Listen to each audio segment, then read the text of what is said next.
I want to talk about bullying and how I believe most parents don't properly prepare their children to handle bullying. The most important thing to understand is that virtually everyone gets bullied in their life. Everyone. It might start before you are 6 years old and will likely continue until you're past your 60th birthday. Everyone gets bullied. You can't stop bullies. They exist and always will. And worse, most of them get away with it. I once asked my son when he was in middle school if he had been bullied. Of course he had.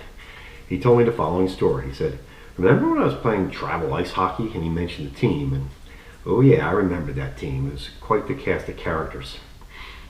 I think he was 10 years old that year. There were some seriously rough boys on that team. Although my son was a solid player, there were many stronger players on that team. One of them, a fellow defenseman, my son played defense, was a particularly rough player, rough kid. That kid, probably 10 years old as well, had once punched an opposing player in the handshake line at the end of the game. You heard that correctly. A 10-year-old child punched a member of the opposing team while moving through the handshake line at the end of the game. My son told me this teammate had once told him he sucked, was a lousy player, and threatened to beat him up. This had happened in the locker room before practice.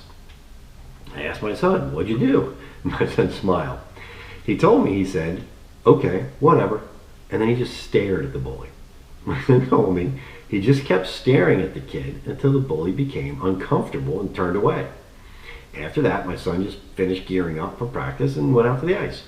He never let it bother him. He didn't care what some jerk said to him. He didn't care. Now, this is important. If that bully had hit him, I have no doubt my son would have stood up for himself, defended himself, and then made sure to let an adult know what had happened. Now, the vast majority of bullying is the spoken word, but if bullying turns physical in any way, you have to teach your child what to do in that situation. More on that in a minute. Now, back to my son. He diffused the bully in a textbook manner. He confronted him without emotion, held his ground, and didn't let the bully upset him. My son showed that he had the independence and confidence to deal with that kid on his own. By the way, that bully was much bigger than my son, probably outweighed him by 10 pounds. And that's significant when your total weight is only 65 pounds.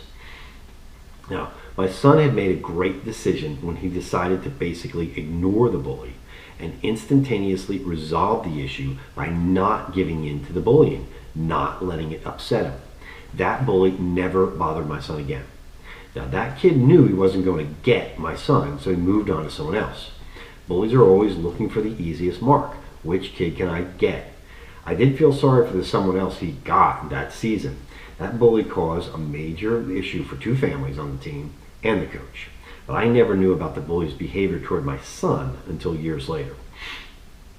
I don't need to go into the rationale behind why people bully. You can do the research yourself. There's plenty of stuff online. Frankly, I don't care why people become bullies. My job as a parent was to teach my son how to deal with them. The bullying incident he told me about, which would have caused trauma in so many kids, was basically nothing to my son. Eleanor Roosevelt said it best: "No one can make you feel inferior without your consent." The vast majority of the time, the trauma from dealing with bullies comes from the way the issue is handled after the bullying, not from the bullying itself. I'm talking about words here, not physical bullying, spoken words. Remember, no one can make you feel inferior without your consent. Here's my advice for you to teach your child what to do when faced with the bullies they will encounter in their life. Take it a step farther than my son did. Thank them. That's right, thank the bully. When you don't play the bully's game, you undermine their objective. You throw them off balance, and the vast majority of the time, the situation will quickly diffuse itself. If a mere acquaintance or stranger teases, insults, or ridicules your child in some way, they should respond by saying, "Thank you. Now I know that you're someone I don't want to be around. Thank you for helping me understand that you're not worth 1 second of my time. Goodbye." Then turn around and walk away if possible. If a friend does it, just say, "Thank you. I was going to continue putting in the effort to be your friend, but now I know that you're someone I don't want to be around. Thank you for helping me understand that you are not worth 1 second of my time. Goodbye. And then walk away. Thank you and goodbye. If you don't think this works, try it. Explain it to your son or daughter and ask them to tell you what happens when they do it, because they will get the chance to do it. Everyone gets bullied. If you don't teach your child how to deal with bullying, you have failed at a critical aspect of parenting. Raising your child using the ICD parenting approach includes teaching your son or daughter how to stand up for themselves. Here's what happens when your child responds to the bully by saying thank you and goodbye. If the person bullying is a friend, that person will likely instantly apologize. When you address a problem immediately and succinctly, you tend to solve that problem quickly. No need for adult intervention. That's the really important part. No need for discussions or therapy. A problem quickly identified and quickly addressed is a problem quickly solved. If the bully is merely an acquaintance or stranger, that person will probably be dumbstruck. I guarantee you that they will not expect a prompt and courteous reply to their bullying. Further, by turning away or walking away, your child is effectively dismissing that individual and removing themselves from the problem.